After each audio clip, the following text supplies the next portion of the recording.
औज़ु बिल्लाहि मिनश शैतानिर रजीम। बिस्मिल्लाहिर रहमानिर रहीम।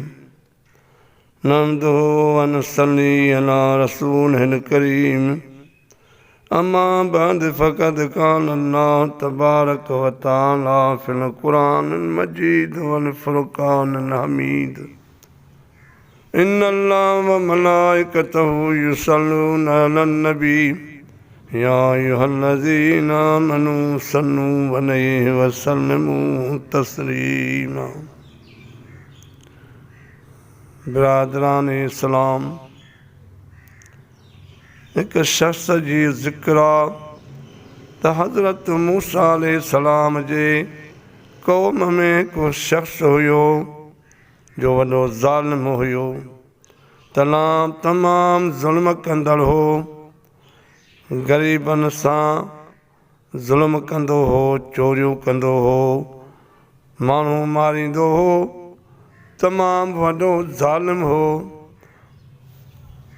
कॾहिं हाणे सभई गॾिजी सलाह कई त हिन मंझूं पंहिंजी जान कीअं छॾायूं। सभिनी सलाह कई त हाणे हिनखे हिन मुल्क मां निकाली ॾिजे। सभिनी इकठे करे उन शख़्स खे पंहिंजे मुल्क मां निकाली ॾिनी।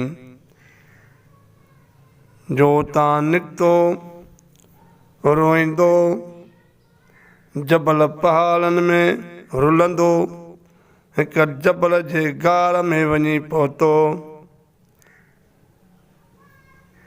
उते का बि शइ न हुई, न वणी, न वांगी, न माण्हू। अल्लाह जे दरबार में अर्ज़ु कयई त या रब करीम, मां तमामु वॾो ॾोही गुनाही आहियां, मुंहिंजा गुनाह तमामु वॾा आहिनि, जबलनि पहाड़नि खां बि वॾा गुनाह आहिनि, पर तुंहिंजी रहमत तमामु वॾी आहे। जे अॼु तूं पंहिंजे रहमत सां मुंहिंजा गुनाह माफ़ कंदे त रब करीम तोखां पुछण वारो केरु आहे? तूं त वॾो महिरबान आहीं, पीउ माउ खां बि वधीक महिरबान आहे। रब करीम अॼु मुंहिंजे गुनाहनि खे बख़्श ऐं मुंहिंजे गुनाहनि खे अॼु बख़्शींदे त केरु तोखां पुछण वारो कोन्हे। ईअं दुआ घुरी अल्लाह जे दरबार में अर्ज़ु कयई, पर दिलि सचीअ सां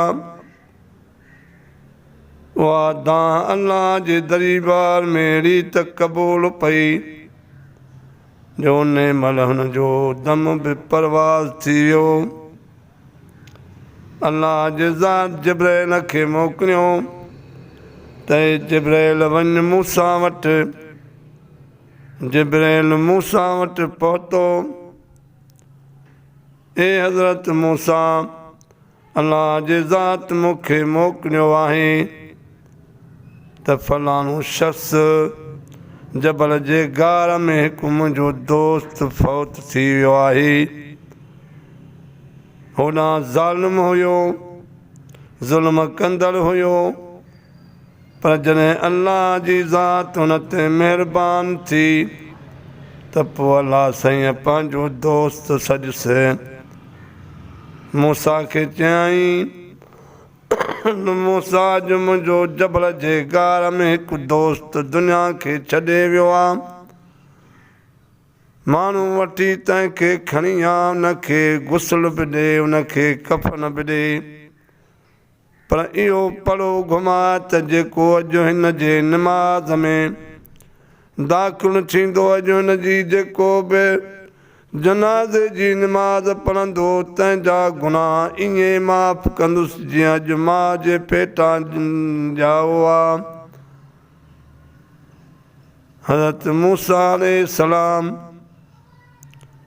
माण्हुनि खे वठी जॾहिं उन जबल जे गार ते पहुतो,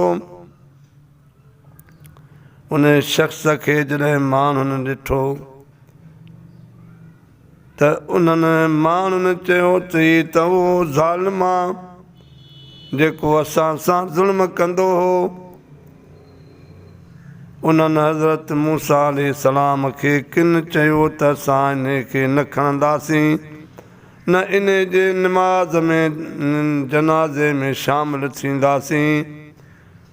पर जिन हज़रत मूसा अलैहिस्सलाम जो चयो मञियो ऐं उन शख़्स खे खणी आयो ऐं अची उनखे गुस्ल बि ॾिनाई, उनखे कफ़न बि ॾिनाई ऐं पलो घुमाई त जो हुनजे नमाज़ जनाज़े जंहिंमें जेको बि दाख़िल थींदो शामिलु थींदो नमाज़ जनाज़े जी अदा कंदो सो ईअं पाक थी वेंदो ॼण अॼु माउ जे पेटां ॼाओ आहे। पोइ जिन पढ़ी खे अलाह जी ज़ात